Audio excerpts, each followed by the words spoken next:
Hi, Aries, Sun and Rising. Welcome to your March 2025 Astro Update. It's Raina here. Well, you are the person of the hour or person of the month, Aries. I mean, wow, just wow. March 2025. It's going to be really something. I'm doing these readings like earlier than I normally do. And I don't think, I haven't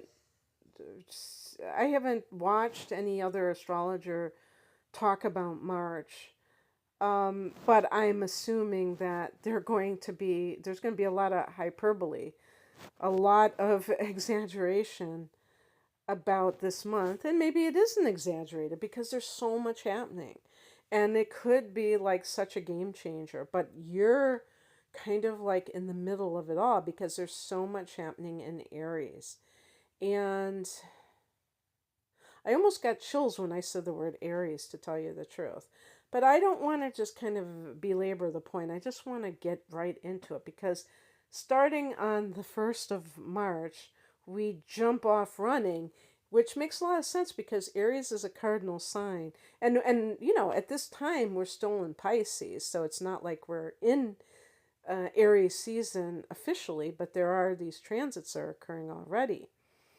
And so the sun will be in your 12th house. So that is considered that hibernation phase where, until you have your solar return, until the sun crosses over to the degree of your ascendant, if you're listening for your rising sign, that you're like officially like it's your time. But because there are other planets, personal planets that sometimes are or even in this case, there's going to be like a generational planet that goes into Aries after many years. That's going to be also there. So on the 1st of March, Venus goes retrograde at 10 degrees of Aries. So Venus retrograde is in the first house, can really be about your appearance even. Venus can be about beauty.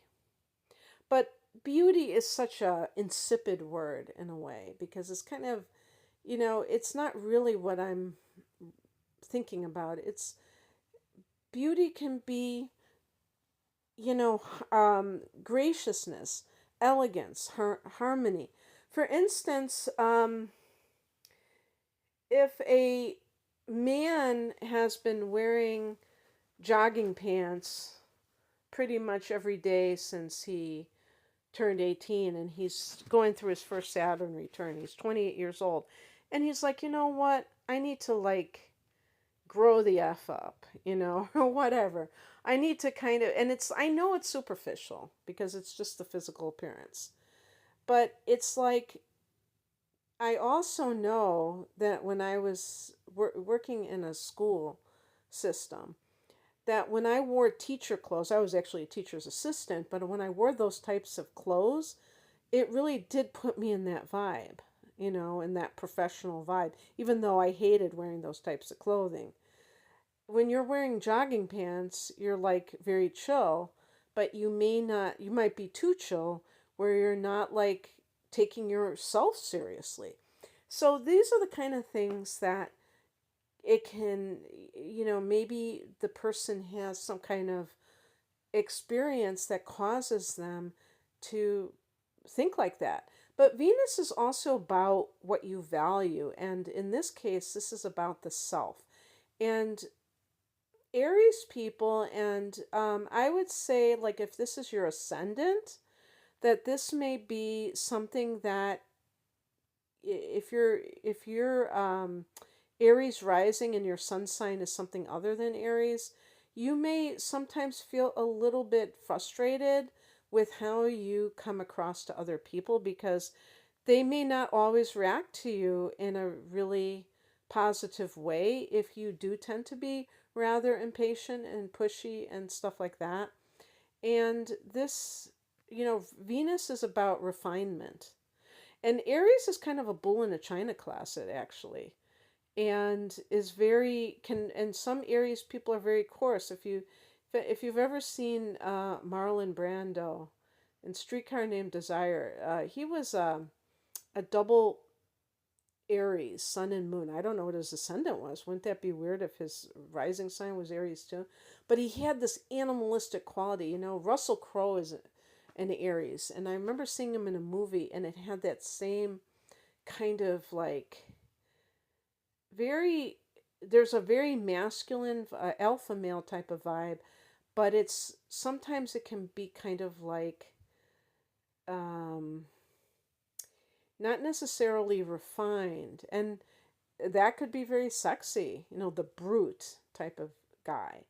So that kind of thing may be something that you're trying to distance yourself from. You're like, I don't want to come across this way. And so Venus retrograding here can make you really like look at what are my values, um, or how do I carry myself in a way that is pleasing to others. Not in a fake way, but in a way that you don't end up alienating yourself from others unwittingly, like you're not trying to. And then on the third, Mercury goes into Aries. And one thing we have to remember too is that the first house is your house in astrology, so this makes it even more um, about you and important for you. So when Mercury goes into your first house, you may feel this desire to kind of sell yourself to others for some reason. Because it's like promoting yourself, selling yourself. Mercury is sales, the salesman. Um, and if you're somebody who is looking for a job, then that is what people do. Or if you're looking for a date. um, But there again, the first house being loaded up with these planets here. On the 14th, we have a lunar eclipse at almost 24 degrees of Virgo. This is your sixth house, which is the house of work, service to others, as I call it, your health, um, your daily routine. Some of you may find that your daily routine is changing radically. Like it's not what it was before, and you have to adapt to it. Luckily, Aries people are very adaptable, I think, in a lot of ways, because you're not the kind of person to look back. You're always looking forward. And so sometimes that can mean that you might be like the kind of person who's a little bit um I don't know, seeking novelty, seeking new experiences. And there's nothing wrong with that. It's just that sometimes Aries people get bored easily and you're moving on to the next. I liken it to the kid on Christmas, an hour after they've gone under the tree on Christmas Day and they've opened those presents. They're ready to move on to the next thing. There's always this next thing. But anyway, yeah. So if you're somebody who hates your job, but you're afraid to quit because you're afraid that it's like bad luck to quit a job that's very solid, something in the universe may come up and release you from that job. I wouldn't say it that cavalierly. Uh, if it was another sign, because I know that sometimes people are worrywarts and they're like, oh my God, you're going to tell me I'm going to get fired or blah, blah, blah. But I think Aries people will tend to be very accepting of that because you tend to be very courageous and adventurous, and you just innately know that you're going to land on your feet, that you're not going to just kind of have problems, even if something like that were to happen. But this is more, I mean, this could even go the other way where you have a breakthrough with your career. I mean, this isn't the career sector, the job aspect, but you might have something that you're doing that's for other people where you're really making a name for yourself and it's giving you more work, for instance. This could be a time where you have more work. Um, and then the next day on the 15th, there is Mercury retrograding in that first house. So, rethinking something about yourself, rethinking something about your life as a whole. On the 20th, the sun goes into your sign. This is officially, coming out of that hibernation, that 12th house, the hermit house, and becoming more maybe socializing and stuff like that. Now, this is the astrological new year, so it has that connotation with new beginnings. However, because Mercury is retrograding in Aries, it also may feel like it's up in the air until, April, when these inner planets go direct. On the 27th, Venus goes retrograde back into Pisces. So you have Venus going from the first house into the 12th. And this can lend itself to enjoying going on a retreat. Maybe this is something, this would actually be perfect because now we are in Aries season. So you might treat yourself for your birthday saying, I'm going to go on a retreat. And I just want to say, because I do talk about this with the 12th house, because it's something I would love to do. And I was actually looking at a retreat, but the things that I'm looking at are very modest. They're not, like some kind of big spa type of things that are very expensive and very, pampering.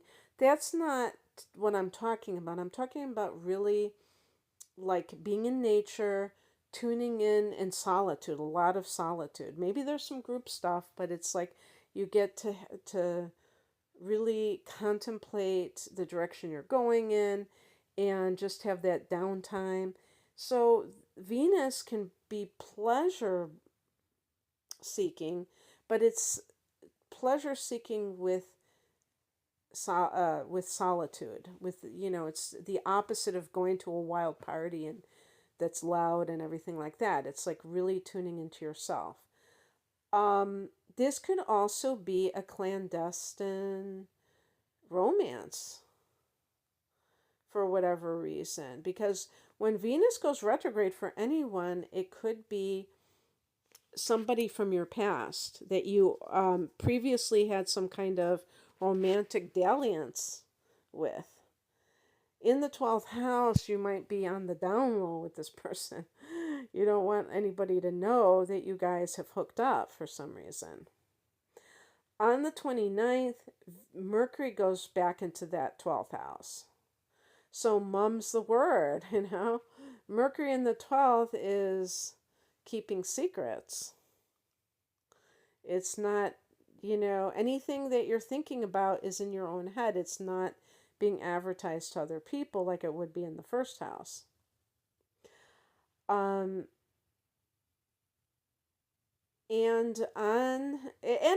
It can be about reflecting, doing a lot of like reflecting on life and maybe asking yourself, like, because the 12th house can be some of your bad habits or things that you do that are self-destructive, and you might be thinking about that because you had it in your first house and it's on the conscious level, and then in the 12th house it's like it's more like the inner work of like, oh yeah,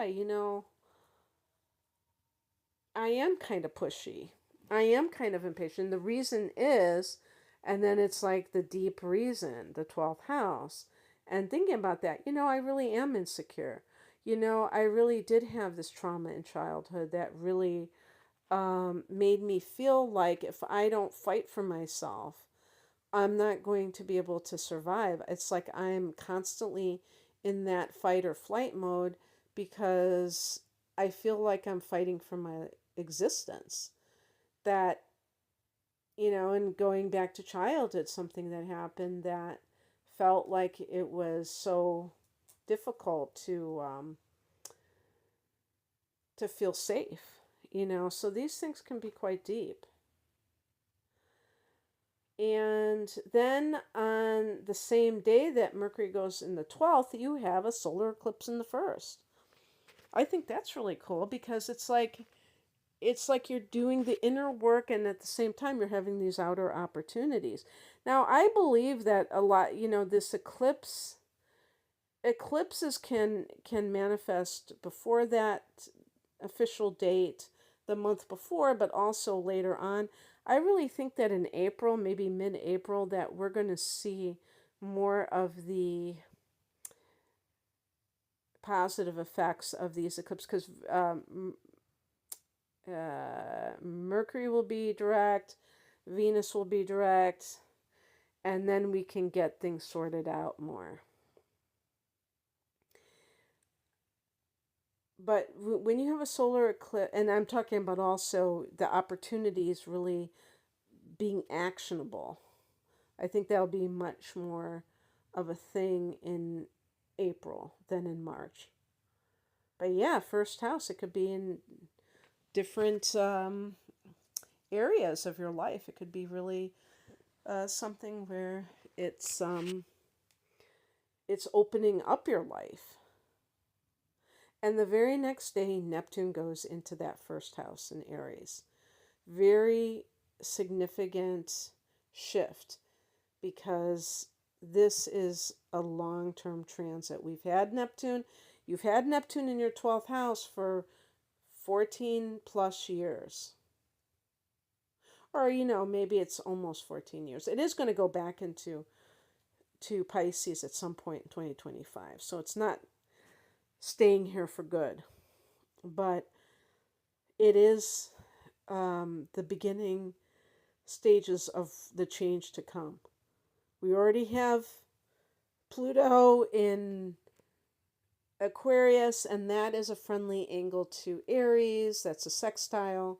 So that's great. And Aquarius, Pluto is in your 11th house, so it's forming a trine from that 11th to the 1st. And that can be very good for you and how you deal with groups of people or social scenarios. It's a positive angle there. Neptune here, and same with Neptune and Pluto. They're forming a sextile. And what this can mean when Neptune is in your first house, I'm trying to remember if I did a video on that yet, on that particular transit. So if I find out that I have, I'll link it. But anyway, it can feel like you're not quite sure who you are. Now remember, this is your domain in astrology, that first house. And you're all about your identity. And when Neptune is here, I think this can kind of soften any, what we would call it, egoic tendencies of Aries. I'm saying egoic, every sign, there's nothing wrong with an ego because it's a sense of self. It's when that sense of self is exaggerated or when it's overemphasized or overindulged. When a person becomes self-absorbed, that's when it becomes problematic. Everything has the potential in life to be exaggerated. So we have to have that balance, obviously. And so this could be an experience where you soften. And this, with your enterprising spirit, to have this softening could be the best thing that ever happened to you, Aries. And it also can make you very intuitive, and that can be great. Because Aries tends to, be very like off the cuff, like you just do things spontaneously. And, sometimes that can really work out, but sometimes you can act in haste and repent in leisure. You're doing something too quickly, and then you're like, damn, why did I do that? What was I thinking? What was I smoking when I did something like that? So, um, I feel like this can give you this glamour. Neptune is associated with fog and mist and things like that, but it's also photography. Neptune is connected to photography, which can be that liminal space between reality and the lens of the camera. It's a magical place. Um, so you may have this aura that's very alluring and like enticing. So if you're somebody who's single, it may make you more captivating in a way that the other person, like bewitching. I think that's a good way of putting it. So anyway, what a month, huh? I hope that you enjoyed this um, look at, this kind of look ahead. And if you would like a private reading, I have package deals, double readings, in other words, with the chart analysis and the transits of 2025. Well, it's actually the next 12 months, so it goes into 2026. And that is called my deep dive reading. And it's a special price because you're, getting two readings at the same time.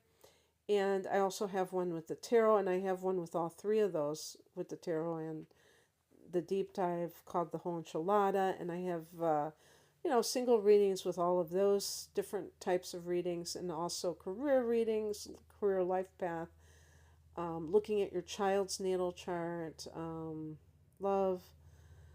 You can find out more information at the link below. Thanks for listening. Bye.